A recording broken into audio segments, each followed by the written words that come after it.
Hey everybody, welcome back to the Nighttime Entrepreneur YouTube channel. Today we are going to be unboxing and reviewing the Elgato Camlink 4K, as well as covering whether or not it's compatible for your setup and your camera. And not only this, but I'm going to give you a heads up on potential issues or things you might want to look out for in order to get this set up as quickly as possible.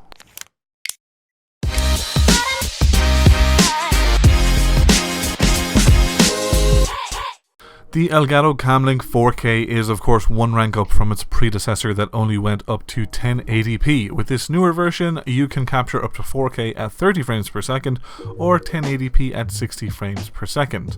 So, what's in the box? So as you can see, as we open the box, you're going to, of course, uncover the Camlink 4K itself, a USB 3 extension cable, and a quick start guide as well as a sticker. The Camlink 4K is there to allow your DSLR camera to replace your webcam. It converts your HDMI out into a USB input that goes into your PC. Chances are your camera will have a mini HDMI output, so you may need a mini HDMI to regular HDMI wire. Again, that's a mini HDMI to regular HDMI. I will link one of these below in the video. They're available on Amazon or pretty much at any major electronics retailer. Just don't skimp here, be sure to get a good one. So guys, before you go off and purchase the Camlink 4K, it is important to pay attention to the requirements that your PC might have to have in order for the Camlink 4K to work correctly. macOS Sierra 10.12 or Windows 10 64-bit, CPU 4th generation quad-core Intel Core i5 CPU, and a USB 3.0 ports. With the spec then, you just need a HDMI input, and of course there's a list of resolutions there as well. Most modern computers would meet all of these requirements. Just check on your CPU whether it's i5 or above.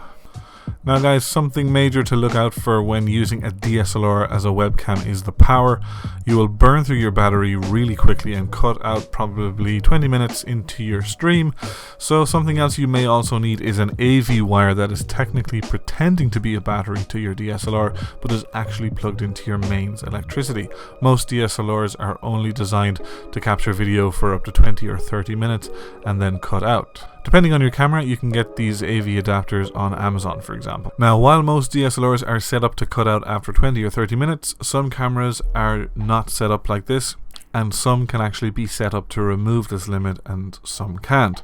This is why there's a list of compatible cameras on the Elgato website. I'll put the link to that specific page below the video. One other potential issue you may face, and this is the last one I promise, because this setup is using your HDMI output, it will send everything on your camera screen to the Camlink. So, if your camera display is showing all of the usual HUD items, it will also send that to the Camlink. So you need to see if your camera can offer what's known as a clean feed to the Camlink. Now, producing a clean feed is a simple setting your camera either has or does not have. If your camera can do this, it's also detailed under the compatible cameras list on the Elgato website. Okay guys, so firstly what you need to do is plug your HDMI into your Camlink.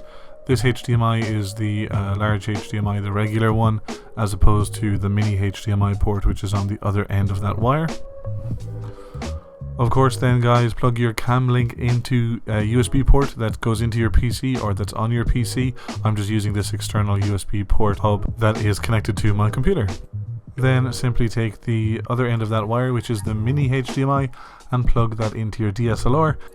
Then just go to your menu and make sure that you're outputting a clean HDMI feed. Once you have a clean HDMI feed, your Elgato software should pick up on the Camlink and you should then have a crystal clear image. Your DSLR will now be your webcam, and it will appear as though your webcam is 1080p or even 4K.